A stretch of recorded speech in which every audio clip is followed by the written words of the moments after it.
ክቡራና ክቡራት እንደምን ቆያችሁ እንደምን አረፈዳችሁ እንደምን አመሻችሁ ወደ ዩቲዩብ ቻናሌ እንኳን በሰላም መጣችሁ ላይክ በማድረግ ሐሳብ አስተያየታችሁን በመስጠት የማቀርበው እንዲደርሳችሁ የደውሏን ምልክት በመጫን ቆይታችሁ ከኔ ጋራ ይሁን ከልቤ ወዳችኋለሁ አከብራችኋለሁ በመላው ዓለም ሆናችሁ መርሃ ግብር የምትከታተሉ ውድ የዩቲዩብ ቻናሌ ተከታታዮች በተቀጣጠርነው መሰረት ዛሬም ይዤላችሁ የቀረብኩት የረቡዕን ኮድ ነው በተለይ ለተከታታይ ጊዜያት ነው ያቀረብኩት አሁን አራተኛው መሆኑ ነው እሁድን ከፀሐይ ጋር እንነጻጽረናል ሀግዕዝ እሁድ እና ፀሐይ እና የሀግዕዝና የእሁድ ኮድን በፀሐይ ቁልፍነት ነው የከፈትነው እንደገና ሰኞን ሁካዕብን በጨረቃ ቁልፍነት ነው ኮዱን ከፍተን የመረመርነው በመቀጠል ደግሞ ማክሰኞ ወይም ዕለተ ሰሉስ ሶስተኛዋን ዕለት በማርስ ቁልፍነት ነው ከፍተን ከነኮዱ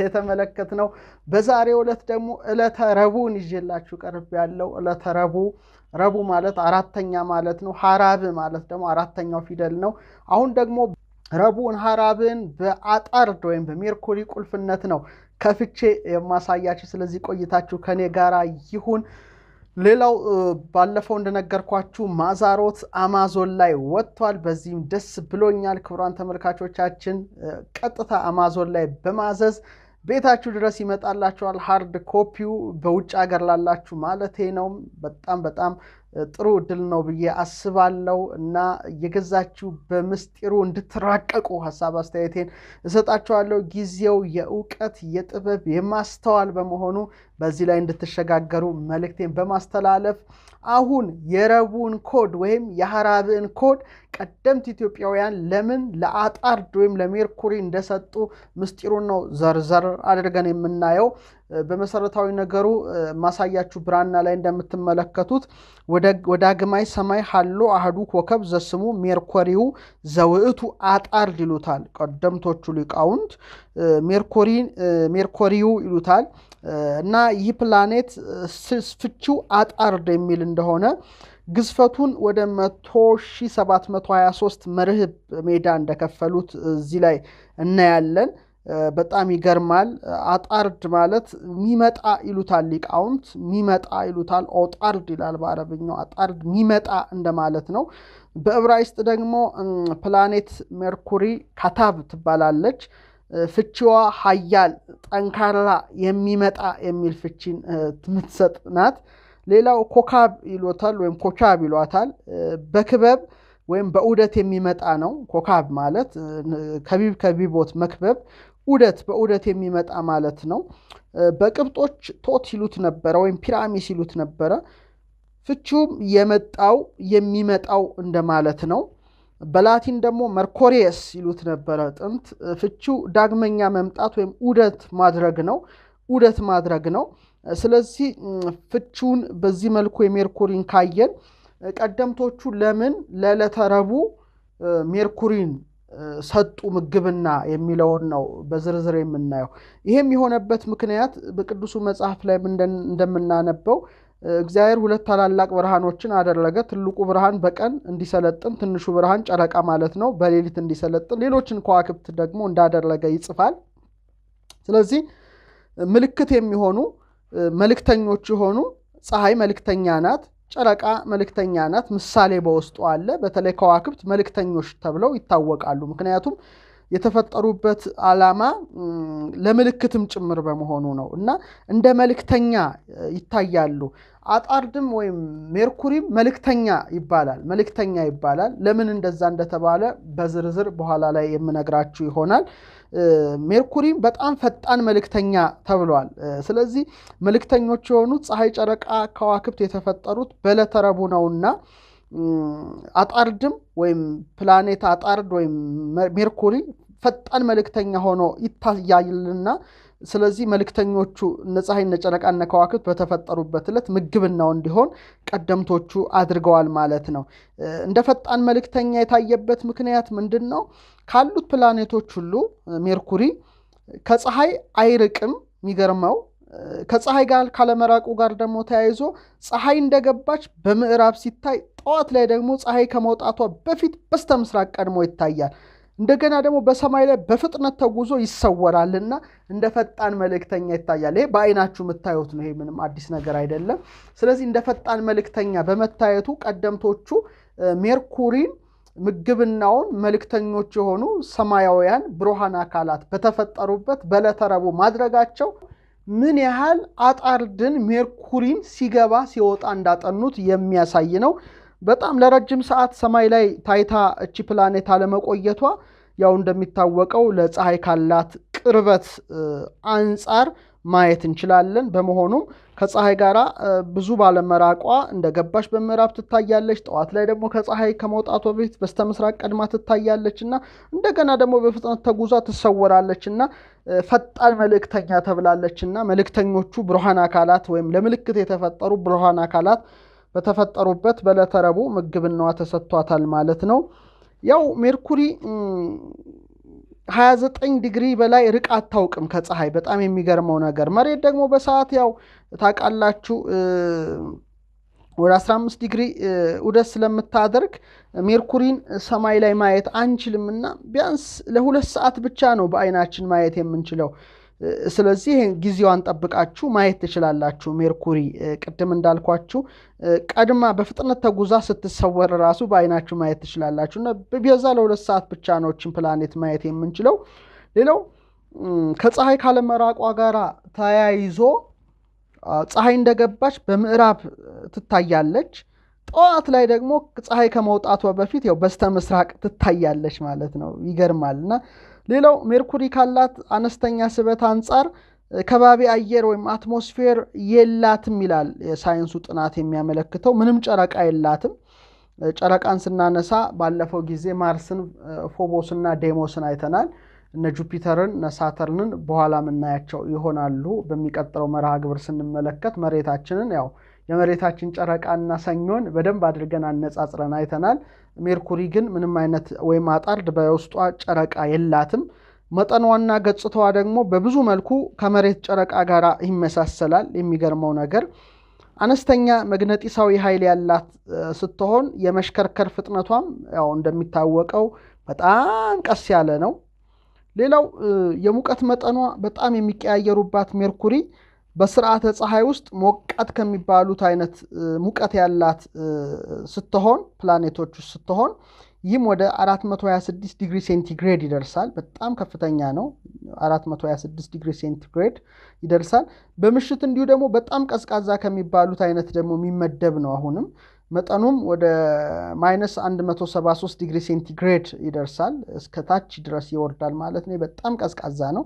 ሌላው የሜርኩሪ ለየት ያለ ባህሪ የእፍጋት መጠኗ ነው።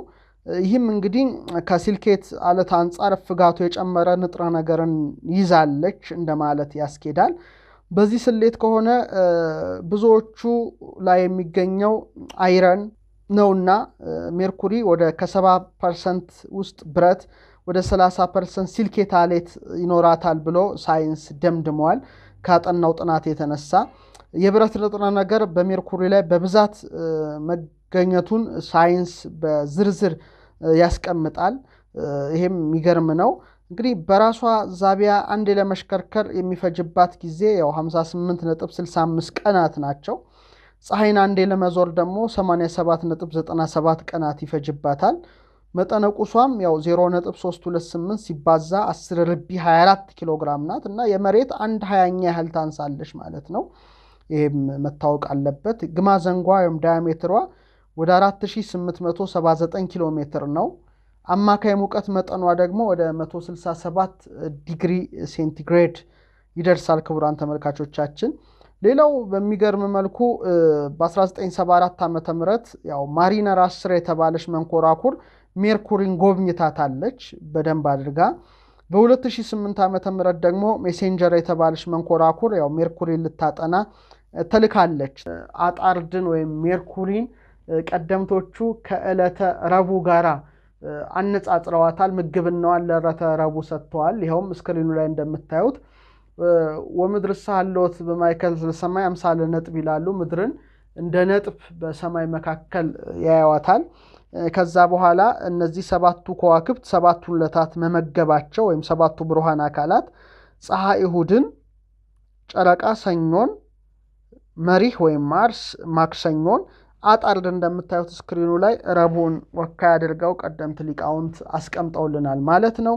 ስለዚህ እንደ መልእክተኛ ትታያለች። ባለፈው መርሃ ግብር ላይ ዕለተ ሰሉስን ስናነሳ ማርስን ስናነሳ ከቅላቷ ጋር ከጦርነቷ ጋር ተያይዞ ቀደምቶቹ ከቅዱስ ሚካኤል ጋር ምሳሌነቷን እንዳደረጉ በተመሳሳይ ደግሞ አጣርድ ነው የሜርኩሪን ምሳሌነቷን ቅዱስ ገብርኤል ለመልእክተኛው አድርገውታል ማለት ነውና በጣም ይገርማል። እሱም ፈጥኖ ይላካል። ለቅድስት ድንግል ማርያም ተልኳል፣ ወደነ ዳንኤል ተልኳልና መልእክተኛ ነው ቅዱስ ገብርኤል። ስለዚህ ምሳሌነቱን ለቅዱስ ገብርኤል ሰጥተው ጥንታውያን ሊቃውንት በእጅጉ ተራቀውበታል።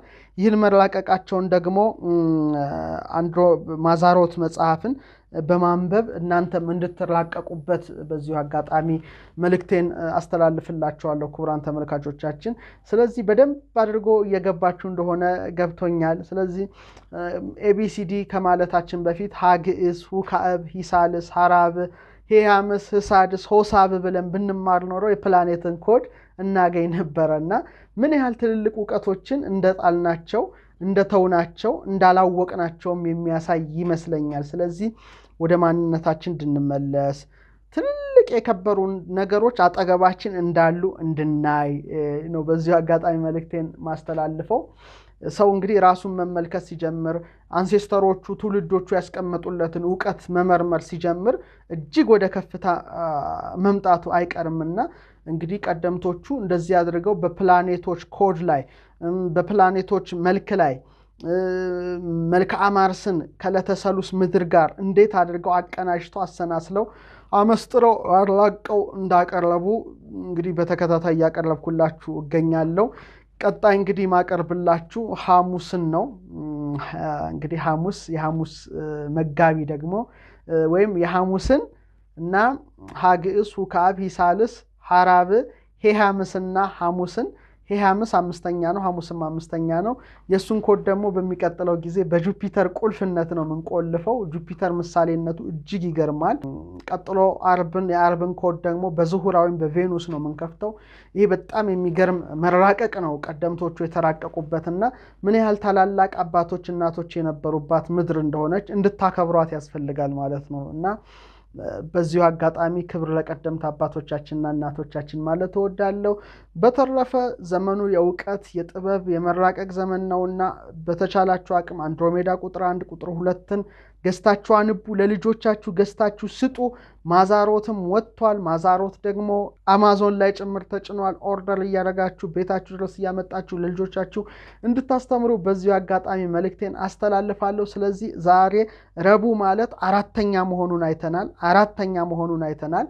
በአራተኛው ዕለት ደግሞ ፀሐይ፣ ጨረቃ፣ ከዋክብት መልእክተኞች እንደተፈጠሩ ከሚያሳየው እንቅስቃሴ ጋራ መልእክተኛ እንዴት እንደተባለ በረቡዕ እንዴት እንደተወከለ በሐራብ እንዴት እንደተወከለ ይልቁኑ ደግሞ ከሜርኩሪ ጋራ ምግብናውን አሰናስሎ እንዴት እንደሄደ በዛሬው መርሃ ግብራችን አጠር ያለ ቆይታ አድርገናል።